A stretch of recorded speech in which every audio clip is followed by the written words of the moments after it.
I have been trying to work on myself and find what I am lacking within myself in light of a recent relationship ending. I have been reading and watching videos, mostly yours, like crazy, over the past month, and I've started to feel better and get to know myself more through it. However, my desire to improve as fast as possible leads me to feel like I have too much to think about, and I'm afraid I might end up more confused than before I started self-improving. Do you think a person can overindulge in self-help or take in too much information in too little time and end up worse because you can't focus on one thing at a time? I feel like I'm thinking too much about what I should be doing/feeling. P.S. I have not started just because of the relationship ending, but because I have been feeling like my life was lacking even before this. I'm 19 years old and in college. Great. Yeah, no, I mean, you nailed it. Your intuition is dead on. Here's the good news. I'm glad that you said your age, because this is something I have to remind myself at 32, 13 years older than you, is that there's, if I'm fortunate, so much time.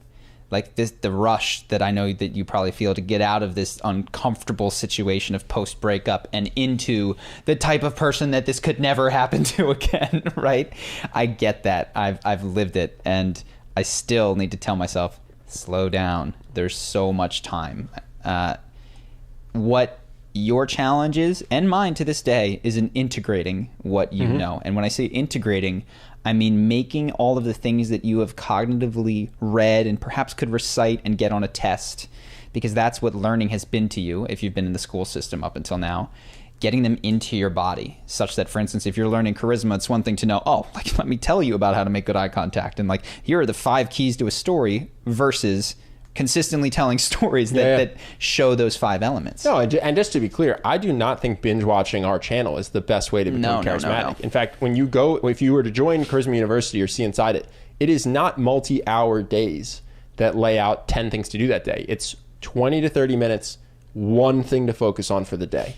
And often I even suggest do the week on amazing first impressions and then come back to it and do it again. It's the how to improve yourself is not 80% watching videos, 20% putting into life. It's 10% trying to figure out areas that you can improve, 90% turning those into habits. You know what I mean? Yeah. Is that making sense? Yeah, 100%. And so I think you're dead on that if you binge watch every Charisma on Command video and every Alpha M video and every whatever else, that you will feel overwhelmed because you're consuming too much, such that it's actually impossible to implement it all at once because you can't focus that much. Right? So instead, like, just for Charisma University, you'd have a day where all you focused on was touching people in a way that made you feel connected. Sure. You wouldn't have to worry about your eye contact or what you said. You just have your normal conversations with no pressure to make them better, but with the one focus on the certain elements of touching in a certain way. And you, if you're not in a program because you're 19 and maybe you don't have the money to invest, I would suggest set that up for yourself. So instead of watching 100 videos, pick the one thing. Is fitness your thing? Is charisma your thing? Is money your thing? And then within that, go, okay, charisma is going to be my thing. All I'm going to worry about is making my friends laugh more because I want to be funny and I want to make people smile. And I'm going to watch 1 or 2 videos about how to be funnier, and then I'm going to stop. And I'm going to just focus on implementing some of the stuff that I learned. Yeah. And even then, I mean, if you think the gym is a great thing, because if you can overtrain in the gym and you can kill your gains, like, you need rest, not only in a given day. So when you're learning charisma, what I tell people is pick a time of day that starts and stops, and you are consciously thinking, okay, I'm going to do this thing in this period. But once you get to the end of that, stop. And if you find yourself going, oh, I need to do this, go, I'm done for the day. I lifted. I did it. If you want to, if you find yourself in a conversation, you're focusing on being funny and you want to tell another joke. Sure. But tell the jokes. There's no pressure. There's no self-flagellation if you don't. There's this one thing, we're extreme. We like to put money on the line where it's like, I'm going to pay someone $100 or I'm going to burn $100 if I don't do this thing. And then once that's done, everything else is just bonus. Sure. And what I hear in your question that I assume is, so you've got the pain of this breakup, and there's 2 reasons that you're watching the videos. One is to get better, but the second is to distract yourself. And if you want to watch our videos to distract yourself, by all means, go ahead. But don't feel that you need to implement everything that you're doing. And similarly, don't feel that playing basketball with friends is a worse use of your time, because you can only learn and integrate so much in a time period. Yeah, once you've done that, you've hit your cap, and you go, you know what I need now is distraction. Go to The Witcher. Basketball's just as good. Go to The Witcher. No, it's better. I truly think this. Like, watch a couple videos, find something that resonates with you that you want to work on, and then like separate your time and just admit what you're doing to yourself. Oh, this is distraction time. Cool. I'm going to go to a bar and talk to girls because they temporarily remove the pain of missing my ex. All right, cool. Just be honest about it and then go do it. I actually think it's something that a lot of people deal with. You're not alone. A lot of people try to binge improve stuff, get overwhelmed, and then just give up completely. So you're right in line with that, and that's not how we're meant to learn things, especially things that are meant to be habitual. One thing that I will say is that at 19, you're a college student. I do think that you can have a handful of buckets in your life at this time. And so what I see that has been really excellent for 19-year-old guys is fitness being a part of it, meaning like you're going to the gym, you feel cool, you feel more handsome. So that's something you do for 45 minutes a day, and that's great.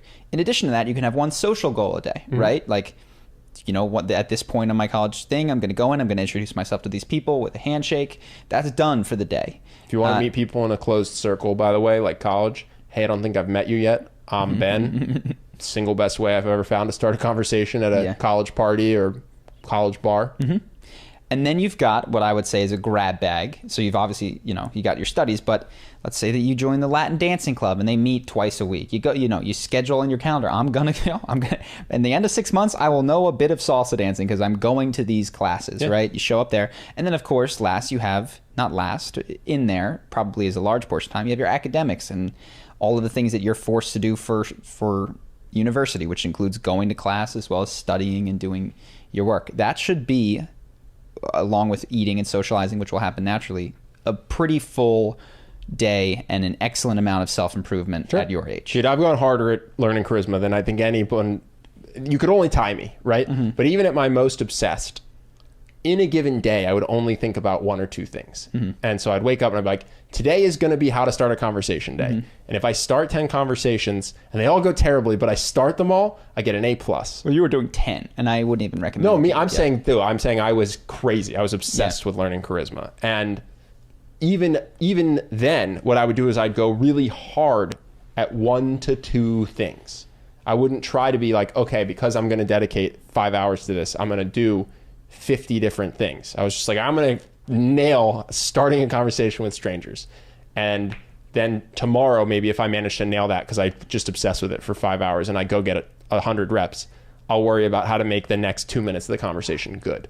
But I'm saying that even if charisma is your number one thing, you still focus on one thing. You just spend more time on it. And then, by the way, even if you spend 5 hours on it, you still have 11 hours with which you should go to the gym, see friends, focus on your studies.